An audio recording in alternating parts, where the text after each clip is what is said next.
സരസകവി മൂലൂർ സാമൂഹികനീതിക്ക് വേണ്ടി ജീവിതം മാറ്റിവെച്ച വ്യക്തിയാണെന്ന് സാംസ്കാരിക വകുപ്പ് മന്ത്രി സജി ചെറിയാൻ. മൂലൂർ എസ് പത്മനാഭ പണിക്കരുടെ 156ാമത് ജയന്തിയും സ്മാരകത്തിന്റെ 36ാം വാർഷികത്തിന്റെയും ഉദ്ഘാടനം നിർവഹിച്ച് സംസാരിക്കുകയായിരുന്നു മന്ത്രി.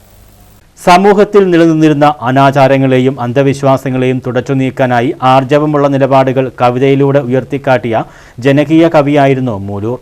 നിർധനരായ കുട്ടികളെ സ്വന്തം ചെലവിൽ പഠിപ്പിച്ചു. സ്കൂളുകളും വായനശാലകളും സ്ഥാപിച്ചു.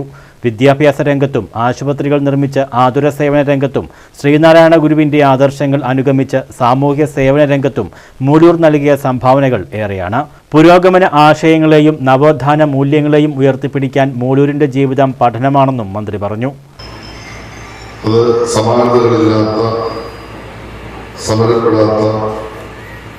പോരാട്ടത്തിലൂടെയാണ് അദ്ദേഹം നേടിയെടുത്തത്. അതിന്ന് നമ്മളെല്ലാം സ്മരിക്കപ്പെടുന്നു. ആ ഒരു കാലയളവ് ജാതിപരമായ ഉച്ചനീതത്വങ്ങൾ കേരളത്തെ ഭ്രാന്താലയമാക്കി മാറ്റിയ ഒരു കാലം. ആ ദുരിതാവസ്ഥയിൽ നിന്ന് കേരളത്തെ മോചിപ്പിക്കാൻ ഏറ്റവും ശക്തമായി നേതൃത്വം കൊടുത്ത പ്രവർത്തിച്ച മഹാഗുരുവായിരുന്നു ശ്രീനാരായണ ഗുരു. അതിൽ ഏറ്റവും പ്രമുഖനായ വ്യക്തിയായിരുന്നു സരസകവി മൂലൂർ എസ് പത്മനാഭ. ഇതൊരു ആർജവമുള്ള നിലപാട് ഉയർത്തിപ്പിടിക്കുന്ന വ്യക്തി എന്ന നിലയിൽ എല്ലാ ഘട്ടത്തിലും അദ്ദേഹം നവോത്ഥാന മുന്നേറ്റത്തിൻ്റെ പോരാട്ടത്തിൽ അടിയുറച്ചു നിന്നു എന്നതും നമുക്ക് പുതിയ കാലത്ത് എടുത്തു പറയാൻ പറ്റുന്നതാണ്.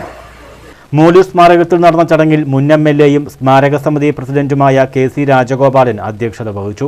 സെക്രട്ടറി പ്രൊഫസർ D പ്രസാദ്, ജില്ലാ പഞ്ചായത്ത് ആരോഗ്യ വിദ്യാഭ്യാസ സ്ഥിരം സമിതി അധ്യക്ഷൻ R അജയകുമാർ, മുൻ MLA Raju Abraham, managing committee അംഗങ്ങളായ AP Jayan, Manoj Damodaran, Pandalam block panchayat president BS Aneesh മോൻ, ബ്ലോക്ക് പഞ്ചായത്ത് അംഗം രജിത കുഞ്ഞുമോൻ, മെഴുവേലി ഗ്രാമപഞ്ചായത്ത് പ്രസിഡന്റ് പിങ്കി ശ്രീധർ തുടങ്ങിയവർ പങ്കെടുത്തു. News bureau, Kozhencherry.